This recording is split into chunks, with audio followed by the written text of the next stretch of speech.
So real quick, guys, part 2. I don't want to take too much of your time. If you like the videos and you're getting something out of the video, show me some love, because I get warfare, and I'm a human being. But the warfare that I get is geared towards ain't nobody care. That's the warfare. Nobody cares. Nobody likes you. Nobody views it. Nobody even likes the video. They don't get nothing out of it. That's the warfare that I face. I have a zillion videos in my heart and in my mind. I have no lack to share the wisdom that the Lord has given me. But I have but a handful of people that I feel they show me a little bit of love, and I appreciate that. But I guess what I'm saying is that if you get something out of it, show me that you get something out of it. It's an encouragement to me, so that I could say, okay, they're eating, okay, good, let's keep going. So with that said, let's begin part 2 to what I was mentioning about securing your position with the Lord, which has to do with guarding your relationship, which is so important. I know people, and please write this down. It's very important. The Bible says that they overcame the devil by the blood of the Lamb and the word of their testimony. The word of their testimony, underline that. Why? Because the more testimonies you see of people falling and failing and falling short and backsliding, the more intel you have of what happens to pastors behind the scenes, how they're seduced in different types of ways, or bribed, or intimidated, or lured into places where they ought not to be. The more testimonials you have of Christians falling, the more intel you have of Satan and his different types of baits that he uses to ensnare people. So what can you do with that useful information? It's useful to you because a smart man learns from his own mistakes, but a wise man learns from other people's mistakes. So I don't know about you, but every time I hear a testimonial, I get something from it as like, oh, I'm going to be careful with that. Oh, I'm going to watch out for that. Oh, thank you for that. That's a good nugget. That's a pearl. So again, the more testimonials you can get under your belt about different people going through different things, understand that the devil doesn't have anything new. He keeps repeating the same cycle with every single person. That's why my story can resonate with so many other people, and your story can resonate with so many other people that are on the same journey as you. So there's nothing new under the sun. So there's only so many things that we can get into. Drugs and alcohol and sex is one of those primary spheres that a lot of people they go to that area because they think that that's where it's all at, and that's where testimonials will come and tell those people that are on their journey into that realm, and tell them, hey, this is what you should expect. And you know, the fact is that I know that area very well. Just like you know an area when you're going through a location to get to your destination. It could be your neighborhood, it could be whatever it is. And you know the area.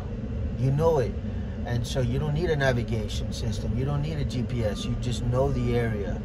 And there's areas in this life where you can walk me through it. You can teach me about areas that you're like, man, if you do this system, it's gonna get good. It's gonna yield good results. If you do this system, it's gonna yield bad results. Instead of looking at things from this perspective, look at it from this perspective, and you can really change and revolutionize your life simply through your mistakes, changing the way you were doing things, and then finding results, giving that away to somebody else. So that they can do it the new way, then they yield the same results. Now you have something to stand on and say, hey man, stop looking at life like this and start looking at life from this standpoint. So with me and my Christian walk, the way that I view everything is I view everything spiritual first and not physical. So many people view everything physical as like, oh, what a coincidence. Oh, how lucky. Oh, what a coincidence. Oh, that's karma. Oh, this, like everything's physical to them, right? Like in the sense of that they don't spiritualize it to where it's either warfare or it's God moving or you know, maybe they're reaping what they're sowing, etc.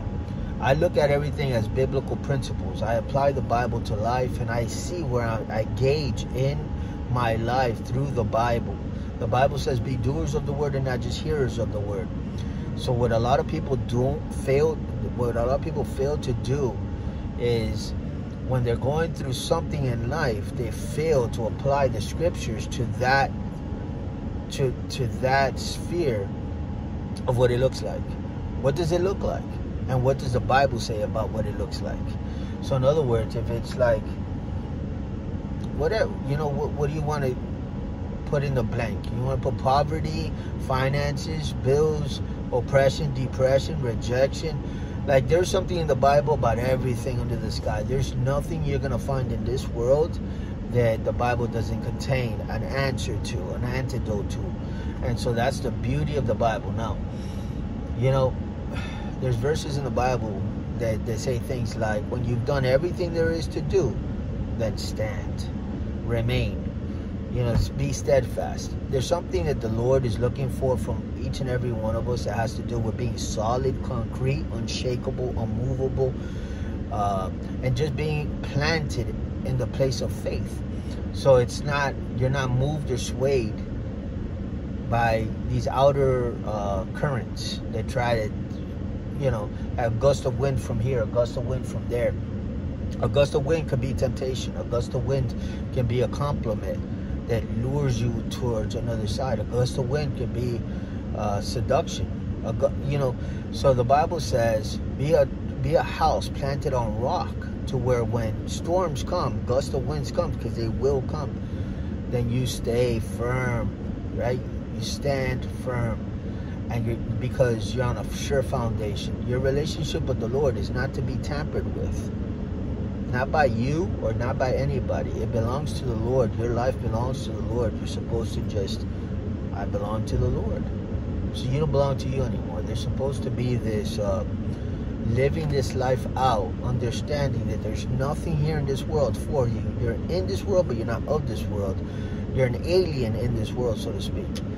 And the Lord is your master. So basically, the more time you spend with the Lord, the less taste you have of this world. So like, temptation doesn't really have a temptation territory to land on, because you're in this world, but you're not of this world. Your mind is on heavenly places. You're thinking on things above.